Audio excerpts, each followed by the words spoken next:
In the tumultuous business of cutting in and attending to a whale, there is much running backwards and forwards among the crew. Now hands are wanted here, and then again hands are wanted there. There is no staying in any one place, for at one and the same time everything has to be done everywhere. It is much the same with him who endeavors the description of the scene. We must now retrace our way a little. It was mentioned that upon first breaking ground in the whale's back, the blubber hook was inserted into the original hole there cut by the spades of the mates. But how did so clumsy and weighty a mass as that same hook get fixed in that hole?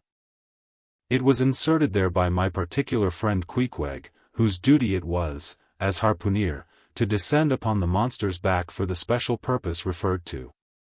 But in very many cases, circumstances require that the harpooner shall remain on the whale till the whole flensing or stripping operation is concluded.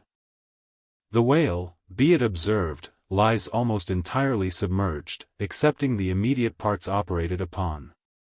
So down there, some 10 feet below the level of the deck, the poor harpooner flounders about, half on the whale and half in the water, as the vast mass revolves like a treadmill beneath him.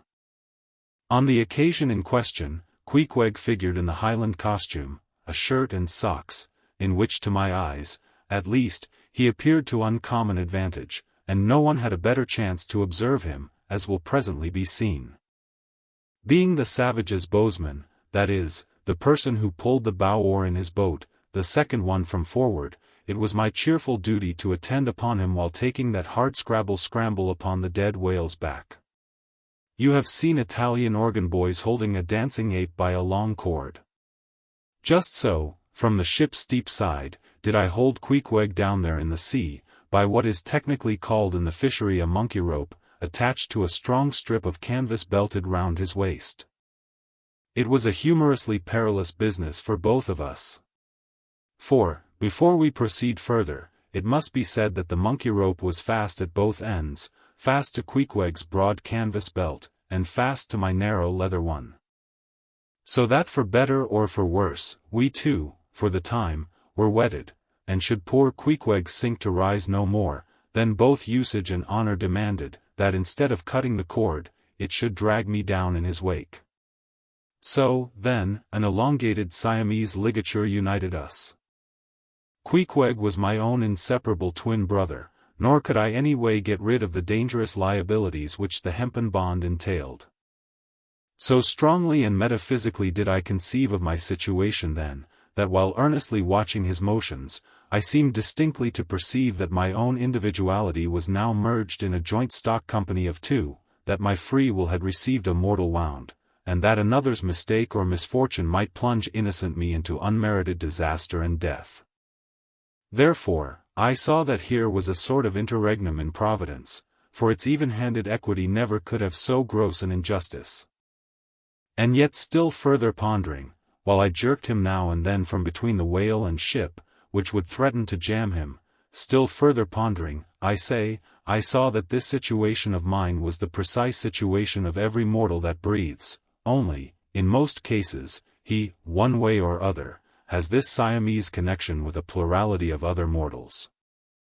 If your banker breaks, you snap; if your apothecary by mistake sends you poison in your pills, you die. True, you may say that, by exceeding caution, you may possibly escape these and the multitudinous other evil chances of life. But handle Queequeg's monkey rope heedfully as I would, sometimes he jerked it so, that I came very near sliding overboard. Nor could I possibly forget that, do what I would, I only had the management of one end of it. The monkey rope is found in all whalers, but it was only in the Pequod that the monkey and his holder were ever tied together. This improvement upon the original usage was introduced by no less a man than Stubb, in order to afford the imperiled harpooner the strongest possible guarantee for the faithfulness and vigilance of his monkey rope holder. I have hinted that I would often jerk poor Queequeg from between the whale and the ship, where he would occasionally fall, from the incessant rolling and swaying of both. But this was not the only jamming jeopardy he was exposed to. Unappalled by the massacre made upon them during the night, the the sharks now freshly and more keenly allured by the before-pent blood which began to flow from the carcass, the rabid creatures swarmed round it like bees in a beehive. And right in among those sharks was Queequeg, who often pushed them aside with his floundering feet. A thing altogether incredible were it not that attracted by such prey as a dead whale, the otherwise miscellaneously carnivorous shark will seldom touch a man. Nevertheless, it may well be believed that since they have such a ravenous finger in the pie, it is deemed but wise to look sharp to them. Accordingly, besides the monkey rope, with which I now and then jerked the poor fellow from too close a vicinity to the maw of what seemed a peculiarly ferocious shark, he was provided with still another protection. Suspended over the side in one of the stages, Tashtego and Dagu continually flourished over his head a couple of keen whale spades, wherewith they slaughtered as many sharks as they could reach. This procedure of theirs, to be sure, was very disinterested and benevolent of them. They meant Queequeg's best happiness, I admit, but in their hasty zeal to befriend him, and from the circumstance that both he and the sharks were at times half hidden by the blood-muddled water, those indiscreet spades of theirs would come nearer amputating a leg than a tail. But poor Queequeg, I suppose, straining and gasping there with that great iron hook, poor Queequeg, I suppose, only prayed to his Yojo, and gave up his life into the hands of his gods. Well, well, my dear comrade and twin brother, thought I, as I drew in and then slacked off the rope to every swell of the sea, what matters it, after all? Are you not the precious image of each and all of us men in this wailing world?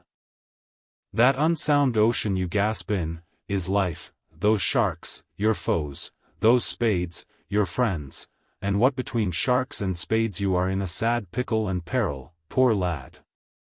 But courage! There is good cheer in store for you, Queequeg. For now, as with blue lips and bloodshot eyes the exhausted savage at last climbs up the chains and stands all dripping and involuntarily trembling over the side, the steward advances, and with a benevolent, consolatory glance hands him, what? Some hot cognac? No. Hands him, ye gods. Hands him a cup of tepid ginger and water. Ginger?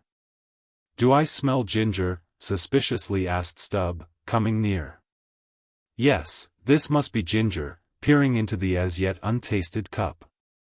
Then standing as if incredulous for a while, he calmly walked towards the astonished steward slowly saying, Ginger? Ginger? And will you have the goodness to tell me, Mr. Doughboy, where lies the virtue of ginger? Ginger. Is ginger the sort of fuel you use, Doughboy, to kindle a fire in this shivering cannibal? Ginger, what the devil is ginger? Sea coal? Firewood, lucifer matches, tinder, gunpowder, what the devil is ginger, I say, that you offer this cup to our poor Queequeg here? There is some sneaking temperance society movement about this business, he suddenly added, now approaching Starbuck, who had just come from forward. Will you look at that cannikin, sir, smell of it, if you please.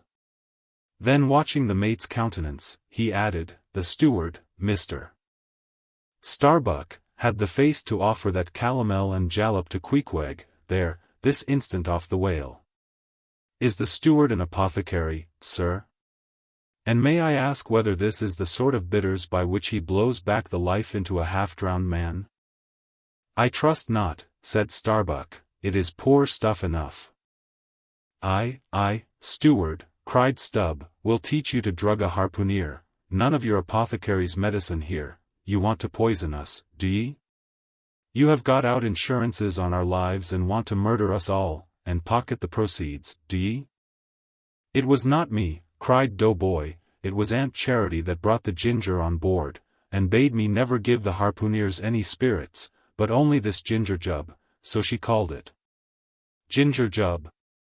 You gingerly rascal. Take that.